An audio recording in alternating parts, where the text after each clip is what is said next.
大家好，一連講咗幾集，因為文字兼併而消失嘅粵語用字。今集就講因為同音通假而消失嘅粵語用字。個字就係答啦。而家粵語講答嘅時候呢，寫出嚟不外乎呢兩個答字，幾乎凡係說話對答、答應，全部都用呢個答，其餘嘅就用呢個答，好似搭棚、搭電線、搭 lift、搭嘴、搭爹、搭你幫我買六合彩、搭條毛巾落竹篙等等。大家有冇懷疑過點解個答字咁多功能嘅呢？其實而家嘅答字係兼好幾個字嘅意思嚟嘅，佢本來係讀塔添，而佢嘅本意係同呢個塔有擊打嘅意思，最初都係用嚟打人咁解嘅。後嚟呢個意消失咗，今世就凡講答就大部分借用咗呢個字嚟用，用咗佢咁個粵語嘅答嘅真正本字就俾佢遮住咗。今集先講其中一個俾佢遮住嘅粵語本字，就係搭電線、搭棚個搭。佢亦都係設計氹人落搭個搭字。搭棚同搭電線嘅搭字喺詞入面嘅意思係連接，棚係竹同竹嘅連接，搭電線都係電線同電嘅連接。呢種連接古時叫做相着，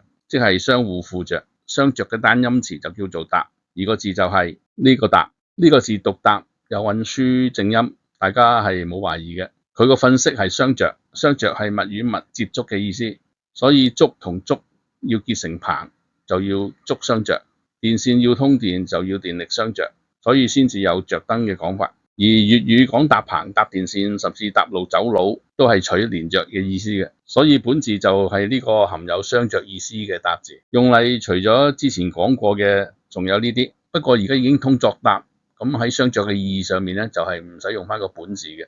呢度順便講埋乜嘢叫做通作。有啲人係搞唔清，以為用開用慣就係通作。好似粵語佢哋個佢字，而家多數寫呢個佢。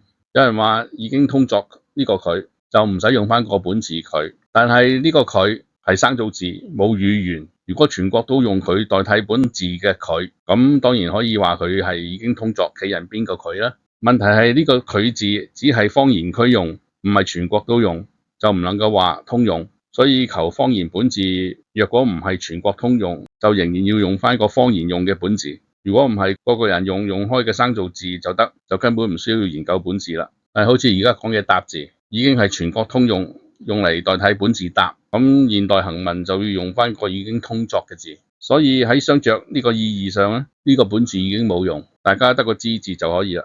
不過答字除咗相着之外，仲有一個意思，通語冇用嘅，但係粵語就仍然用緊，所以仲係有必要重用佢嘅。我講嘅意思就係勾啦，答係勾。勾就係要用嚟勾住啲嘢或者吊起啲嘢嘅，所以釣魚嗰時啲魚咬脷就叫做上勾。咁因為咬脷落入圈套或者陷阱，粵語就叫做落答。